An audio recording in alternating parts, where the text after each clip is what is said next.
কি কি নিষ্ক্রিয়? তাদের বডি ল্যাঙ্গুয়েজে বোঝা যাচ্ছে যে এবার রাজু জিতবে, এটা বিধায়ক। আরে বিধায়ককে কি বলবো, বিধায়ক কি জানতো? নিজের ওয়ার্ডে একজন সিটিং বিধায়ক, তিনি 3rd পজিশন পেয়েছেন। মানে বডি ল্যাঙ্গুয়েজ মানেটা কি? এখানে দাঁড়িয়ে কি ডিস্কো ডান্স করবো?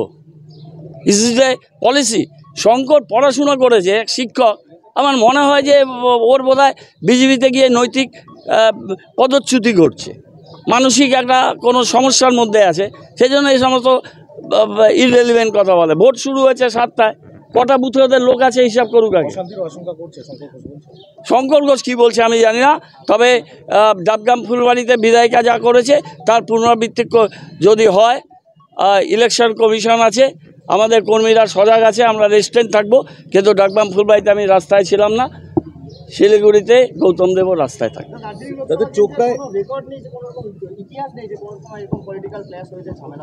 তোমরা ভুলে গেছো ভাই, 94 সালের 14ই মে পুরসভা নির্বাচন আগের রাতে উদয় চক্রবর্তী খুন হয়েছিল।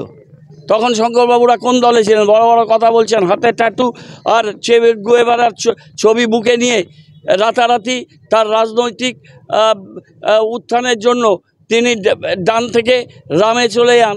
তার কোনো রাজনৈতিক নৈতিকতা আছে? দুবার পাওয়া যাবে, ওরা সব জায়গাতেই টাকা ড্রেন করার চেষ্টা করেছে। এটা শিলিগুড়ি এবং পাহাড়ের প্রচুর এন্ট্রি পয়েন্ট আছে।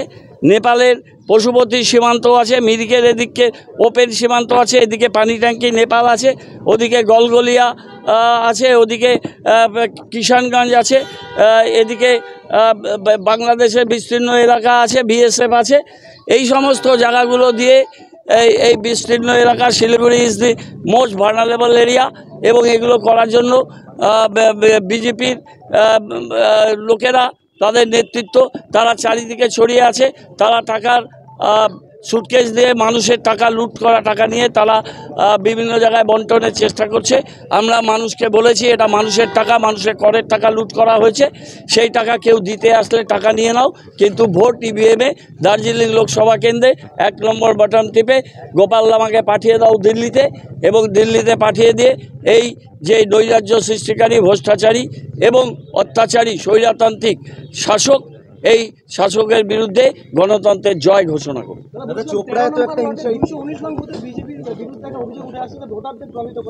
কোন নম্বর?